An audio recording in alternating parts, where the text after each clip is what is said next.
नमस्कार, आप देख रहे हैं जनता टीवी और मैं हूं आपके साथ मनीषा सिंह। बुलेटिन की शुरुआत करेंगे इस वक्त की बड़ी खबर के साथ। बड़ी खबर अहम जानकारी आ रही है इस वक्त के सामने।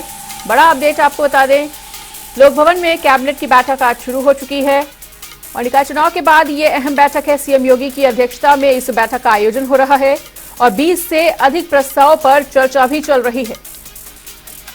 तो नगर निकाय चुनाव के बाद ये पहली बैठक है जिसका आयोजन किया जा रहा है। लोक भवन में कैबिनेट बैठक शुरू हो चुकी है, वहीं सीएम योगी की अध्यक्षता में ये बैठक हो रही है।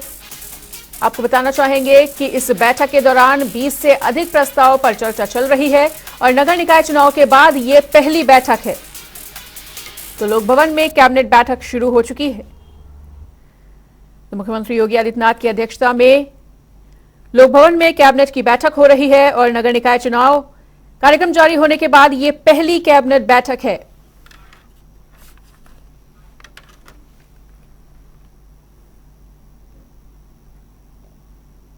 और ज्यादा जानकारी के साथ जुड़ चुके हैं अनूप कुमार हमारे साथ। तो अनूप, क्या योगी कैबिनेट की अहम बैठक है? कौन कौन से अहम प्रस्ताव पर चर्चा हो रही है और किन पे मुहर लग सकती है? देखिए मनीषा, निकाय चुनाव के बाद ये योगी की कैबिनेट बैठक होने जा रही है। बल्कि लोक भवन में शुरू हो चुकी है। कैबिनेट मंत्री पहुंच चुके हैं। ब्रजेश पाठक इस बैठक में नहीं पहुंच पाए हैं।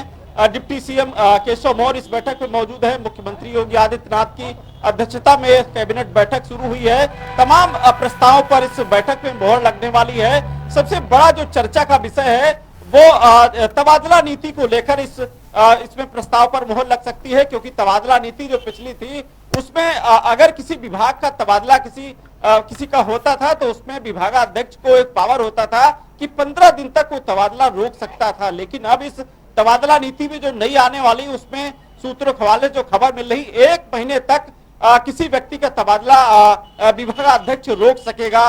इस नई जो कैबिनेट बैठक में जो तबादला नीति जो नई आएगी उसको मंजूरी मिल सकती है।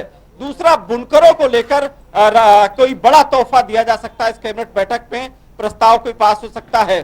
तीसरा, बिजली फ्री को लेकर जिस तरीके से चर्चाएं थी, बिजली को लेकर या फिर जिस तरीके से बिजली महंगी को लेकर लगातार संशय बना हुआ है, उसको लेकर कोई बड़ा प्रस्ताव इस कैबिनेट बैठक में पास हो सकता है। शिक्षा विभाग से कोई प्रस्ताव इसमें है। जो कक्षा 1 से 8 तक का जो बच्चे हैं वो जूता मोजा के जो रुपए हैं उनको डीडीबी के माध्यम से उनके अभिभावकों को भेजा जा सकता है। ये सब तमाम जो प्रस्ताव हैं उसको लेकर कैबिनेट बैठक शुरू हो चुकी है। तमाम प्रस्ताव रखे भी गए हैं। अब थोड़ी देर बाद जब बैठक खत्म होगी उसके बाद जानकारी मिलेगी कि इस कैबिनेट बैठक में कितने प्रस्ताव रखे गए थे और कितने प्रस्तावों पर कैबिनेट की मोहर लग पाई है। हालांकि इस कैबिनेट में तमाम ऐसे प्रस्ताव हैं जो जनता से जुड़े हुए हैं, जिनकी आवश्यकता है और लगातार कैबिनेट बैठक देखी गई है कि जो जनता से हित के जो जुड़े प्रस्ताव होते हैं उनको यूपी सरकार कैबिनेट में पास करती है। केरला जो स्टोरी है उसको भी इसी कैबिनेट बैठक में टैक्स फ्री किया जाएगा, उसका भी प्रस्ताव इसमें शामिल किया गया है। और उसके बाद पूरी कैबिनेट जो मंत्री हैं मुख्यमंत्री योगी आदित्यनाथ के साथ ऑडिटोरियल जो हॉल बना है यहाँ लोक भवन में, उसमें ये पूरी मूवी देखी जाएगी, सब देखेंगे उसका। और खासकर इसमें भारतीय जनता पार्टी उत्तर प्रदेश की महिला मोर्चा या एबीवीपी की जो कार्यकर्ती हैं, महिलाएं हैं, लड़कियां हैं, वो सब यहाँ पर लोक भवन पहुंची हुई हैं। वो थोड़ी देर बाद करीब 11 बजे के आसपास वो पिक्चर देखेंगी जिसकी चर्चा पूरे उत्तर प्रदेश या पूरे देश में हो रही है। और लगातार जिस तरीके से उसको किन राज्यों में विरोध भी हो रहा है तो कहीं टैक्स फ्री भी की जा रही है। तो चर्चा का विषय है। ये सब तमाम चीजों को लेकर आज कैबिनेट बैठक बुलाई गई और भी थोड़े दिन बाद जब बैठक समाप्त होगी तब जानकारी मिलेगी। ठीक है अनूप, तो इस तमाम जानकारी के लिए आपका बहुत बहुत शुक्रिया। तो अनूप ने तमाम जानकारी को हमारे साथ साझा किया और उन्होंने बताया कि बहुत से अहम प्रस्ताव को आज मंजूरी मिल सकती है। वहीं इस वक्त एक और अहम जानकारी आ रही है सामने। द केरला स्टोरी की विशेष स्क्रीनिंग रखी गई है आज और द केरला स्टोरी की विशेष स्क्रीनिंग देखेंगे सीएम योगी आदित्यनाथ। मंत्रिमंडल के साथ आज मूवी देखेंगे सीएम योगी और यूएफओ सिने मीडिया नेटवर्क के सहयोग से इसका आयोजन किया जा रहा है। तो द केरला स्टोरी की विशेष स्क्रीनिंग आज रखी गई है जिसे आज मंत्रिमंडल के साथ सीएम योगी आदित्यनाथ देखेंगे और यूएफए सिने मीडिया नेटवर्क के सहयोग से इसका आयोजन किया जा रहा है। तो द केरला स्टोरी मूवी की विशेष स्क्रीनिंग देखेंगे आज सीएम योगी आदित्यनाथ अपने मंत्रिमंडल के साथ, और बताना चाहेंगे कि यूएफओ सिने मीडिया नेटवर्क के सहयोग से इसका आयोजन हो रहा है। आज इसकी स्पेशल स्क्रीनिंग रखी गई है द केरला स्टोरी मूवी की, जिसे मंत्रिमंडल के साथ आज देखेंगे सीएम योगी आदित्यनाथ। तो विशेष आयोजन किया गया है इसके लिए, और बताना चाहेंगे कि द केरला स्टोरी की विशेष स्क्रीनिंग को देखेंगे सीएम योगी आदित्यनाथ आज मंत्रिमंडल के साथ। तो मूवी की स्पेशल स्क्रीनिंग रखी गई है।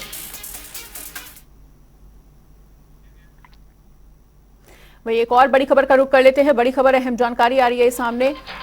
इलेक्शन से जुड़ी हुई बड़ी खबर, निकाय चुनाव से जुड़ा हुआ अहम अपडेट आपको बता दें। नतीजों से पहले हलचल काफी ज्यादा तेज होती हुई नजर आ रही है। वहीं नेताओं ने स्ट्रांग रूम के बाहर डेरा भी डाल रखा है। ये इलेक्शन ब्रेकिंग बता रहे हैं इस वक्त की स्ट्रांग रूम के बाहर नेताओं ने डेरा डाल रखा है। कल दूसरे और अंतिम चरण की वोटिंग हुई थी और 13 मई को यानी कि कल निकाय चुनाव का रिजल्ट भी आ जाएगा, और उससे पहले आज स्ट्रांग रूम के बाहर नेताओं ने डेरा डाल रखा है। तो निकाय चुनाव से जुड़ी हुई बड़ी खबर, बड़ा अपडेट आपको बता रहे हैं। नतीजा आने से पहले स्ट्रांग रूम के बाहर तमाम नेताओं ने डेरा डाल रखा है। वहीं सुरक्षा व्यवस्था भी पुख्ता हो, इसके लिए तमाम प्रयास भी पुलिस प्रशासन द्वारा किए गए हैं। तो कल कई जगह से लापरवाही की खबरें भी सामने आई, और कितना रहा मत प्रतिशत ये भी आपके सामने टीवी स्क्रीन पे है। तो नेताओं ने स्ट्रांग रूम के बाहर डेरा डाल रखा है। वहीं सोनभद्र में 48% मतदान हुआ। अंबेडकर नगर की बात कर ली जाए तो 63% मतदान हुआ है। और निकाय चुनाव से जुड़ा हुआ ये बड़ा अपडेट आपको बता रहे हैं, जहां नतीजों से पहले हलचल काफी ज्यादा तेज होती हुई और सभी नेताओं ने स्ट्रांग रूम के बाहर डेरा डाल रखा है। तो 95 नगर पालिका अध्यक्षों के लिए वोटिंग हुई है और 969 पालिका परिषदों के लिए वोटिंग की गई।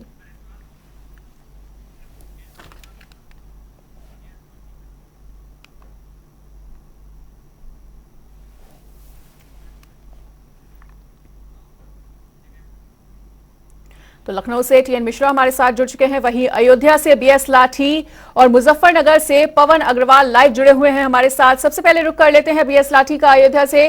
तो जिस तरह से नतीजों से पहले बीएस लाठी काफी ज्यादा हलचल तेज होती हुई नजर आ रही है, स्ट्रांग रूम के बाहर नेताओं ने डेरा भी डाल रखा है, क्या कुछ तस्वीरें?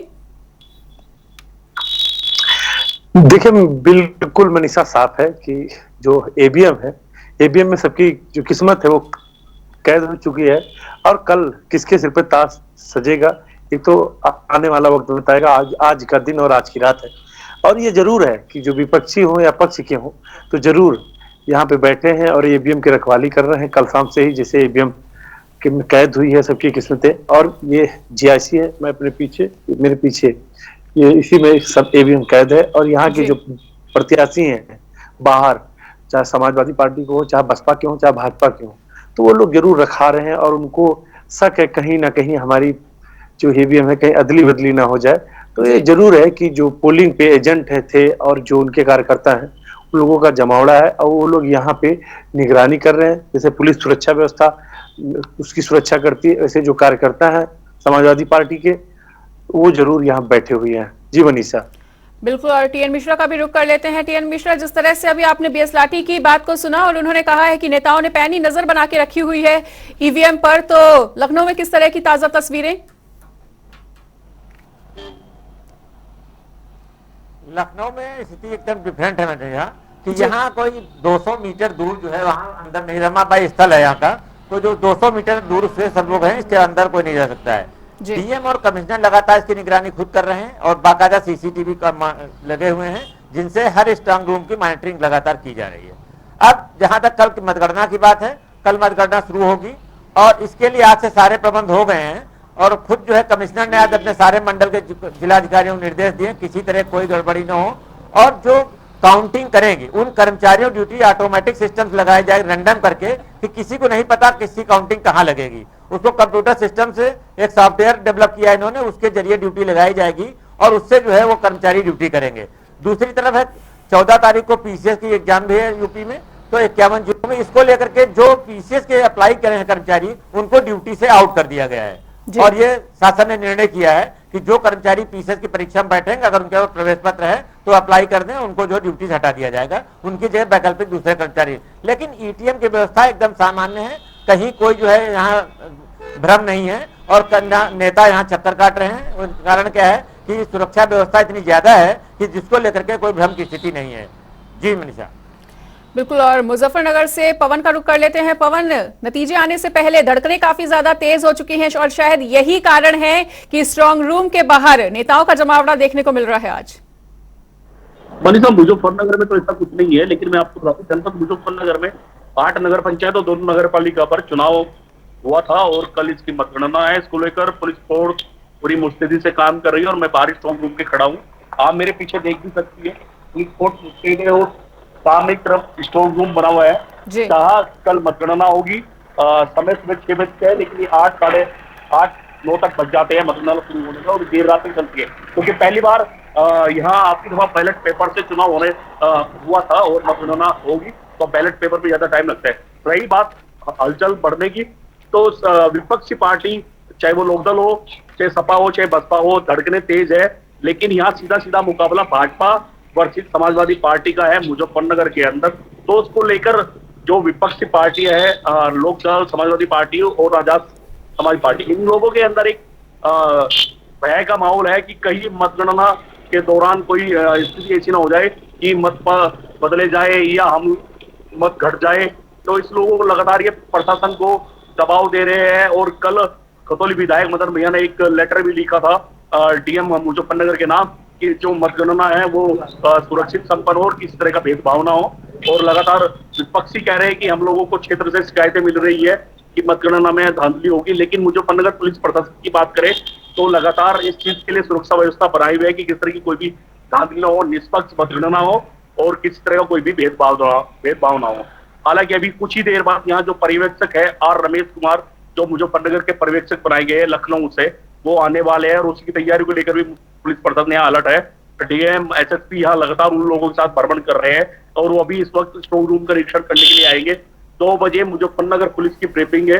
कल मतगणना के लिए पुलिस ब्रीफिंग करेंगे, डीएम और एसएसपी ब्रीफिंग करेंगे कि मतगणना स्थल पर किस तरह की सिक्योरिटी होगी, किस तरह की सुरक्षा व्यवस्था रखेगी पुलिस।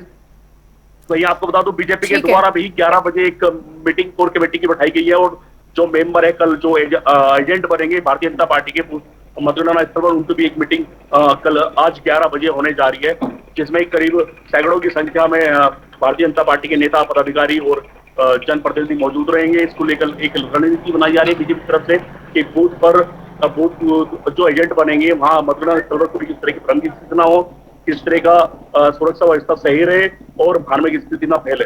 लगातार मनीषा, मुजफ्फरनगर के अंदर सुरक्षा व्यवस्था को लेकर डीएम, एसएसपी संवेदनशील है और लगातार अभी तक मुजफ्फरनगर में किस तरह की भी मतदान के दौरान भी कभी कोई अप्रिय घटना नहीं घटित हुई थी और मतगणना भी हम लोग आशा करते हैं कि वो भी सुरक्षित और निष्पक्ष होगी। मनीषा, ठीक है, इस तमाम जानकारी के लिए और हमारे साथ जुड़ने के लिए तीनों सहयोगियों का बहुत बहुत शुक्रिया। तो तमाम जानकारी को हमारे साथ साझा किया। मुजफ्फरनगर में किसी तरह की अप्रिय घटना ना घटित हो, इसके लिए तमाम सुरक्षा के पुख्ता इंतजाम कल से लेकर और कल तक देखने को मिलेंगे और सभी नेताओं ने फिलहाल स्ट्रांग रूम के बाहर नेताओं ने जमावड़ा लगा रखा है और डेरा डाल रखा है। और इसी बीच एक और बड़ी खबर का रुख कर लेते हैं। कानपुर में फिर से हो रहा है मतदान, इस वक्त की अहम जानकारी।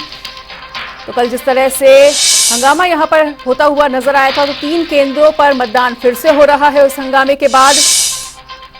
और निर्दलीय प्रत्याशियों ने ईवीएम में पानी और स्याही डालने का आरोप लगाया और एक बूथ पर फर्जी वोटिंग का भी आरोप लगाया गया था। ईवीएम में पानी की शिकायत मिलने पर यहां पर फिर से आज मतदान हो रहा है और जिलाधिकारी के आदेश पर यह मतदान कराया जा रहा है।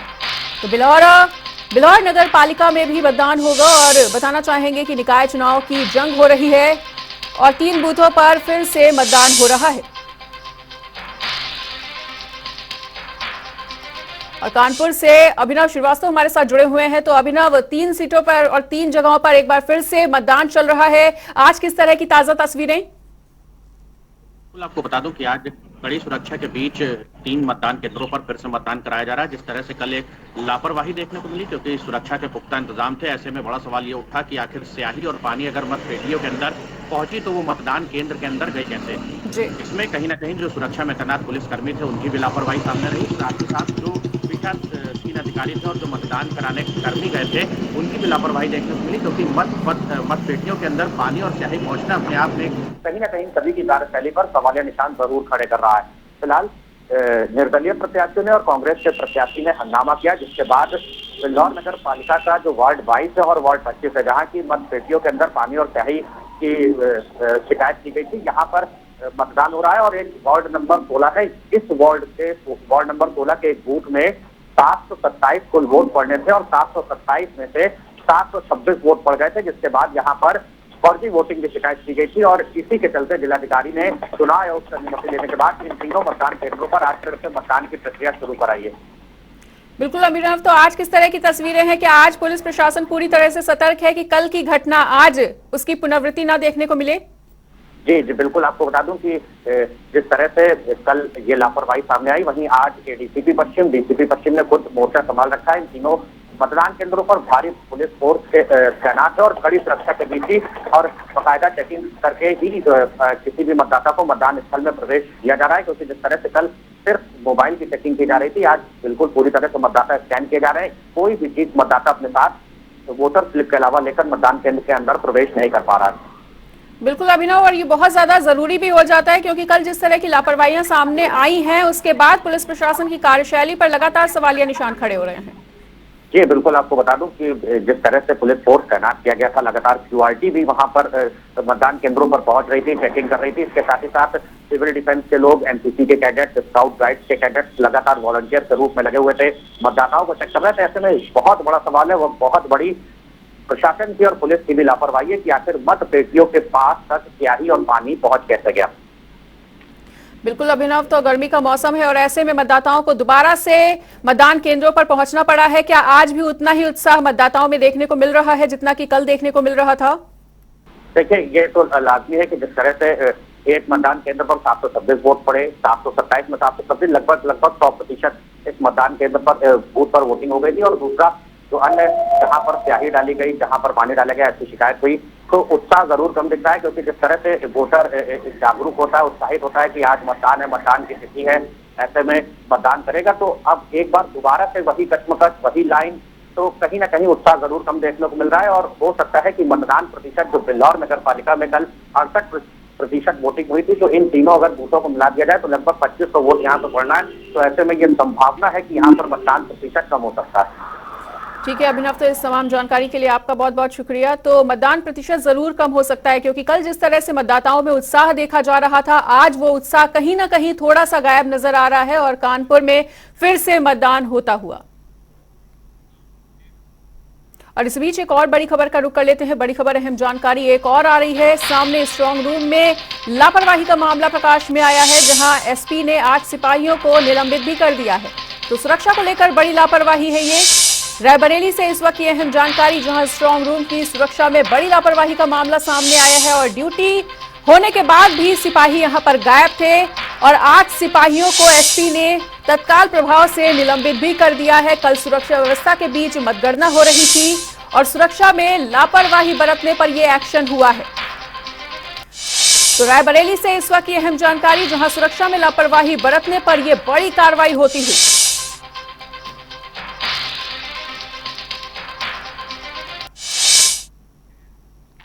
वहीं प्रयागराज अतीक अशरफ के मर्डर केस से जुड़ा हुआ एक और बड़ा अपडेट आपको बता दें। इस वक्त की अहम जानकारी, अतीक अशरफ के मर्डर केस से जुड़ी हुई बड़ी खबर आपको बताने जा रहे हैं। तीनों हत्या आरोपियों की आज पेशी होगी और लवलेश अरुण शनि की आज पेशी है। तो सीजीएम न्यायालय में वर्चुअली आज पेशी है इनकी और न्यायिक अभिरक्षा पूरी होने पर इन्हें पेश किया जाएगा। तो आरोपी प्रतापगढ़ जिला कारागार में बंद हैं, जिनकी आज पेशी है वर्चुअली। और अतीक अशरफ के मर्डर केस से जुड़ा हुआ बड़ा अपडेट आपको बता रहे हैं, जहां तीनों हत्या आरोपियों की आज पेशी होगी, वर्चुअली इनकी पेशी होने जा रही है और लवलेश अरुण शनि की आज पेशी है। और प्रयागराज से सैयद हमारे साथ इस बड़ी खबर पे जुड़ चुके हैं। तो सैयद, आज अतीक अशरफ मर्डर केस से जुड़ी हुई ये बड़ी खबर आपको बता रहे हैं, अपने दर्शकों को क्या कुछ ताजा जानकारी, इनकी पेशी होनी है आज?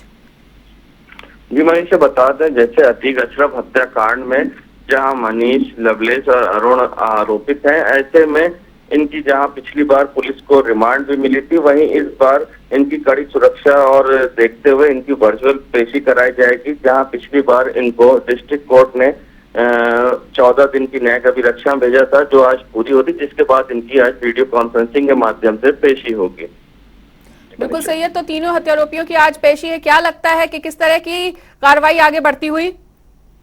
जी मनीष जी, बता दें कि आज हो सकता है पुलिस से इनसे कई अहम राज जानने के लिए फिर से रिमांड कस्टडी की डिमांड करे। ऐसे में पुलिस को अगर रिमांड कस्टडी लेती है इनकी, तो इनसे कई अहम खुलासे और भी पुलिस कर सकती, जहां बीते दिनों ये अपनी कस्टडी रिमांड में अलग अलग बयान देते पुलिस को नजर आए थे, तो शायद पुलिस इस बार फिर से इनकी रिमांड की डिमांड करे।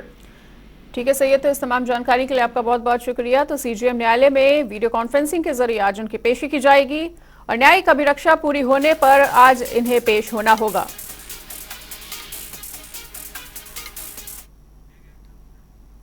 रुक करेंगे अगली खबर का। कैबिनेट मंत्री चंदन रामदास के निधन से रिक्त हुई बागेश्वर विधानसभा सीट पर प्रस्तावित चुनाव के लिए भाजपा और कांग्रेस में मंथन शुरू हो चुका है और इस विधानसभा सीट को रिक्त घोषित करते हुए निर्वाचन की सिफारिश भारत निर्वाचन आयोग को कर चुकी है। बताना चाहेंगे कि आयोग यहां 6 माह के अंदर उपचुनाव कराएगा। वहीं सूत्रों के हवाले से यह भी खबर है कि बागेश्वर सीट पर होने वाले उपचुनाव में भारतीय जनता पार्टी दिवंगत कैबिनेट मंत्री चंदन रामदास के परिजनों को मैदान में उतार सकती है।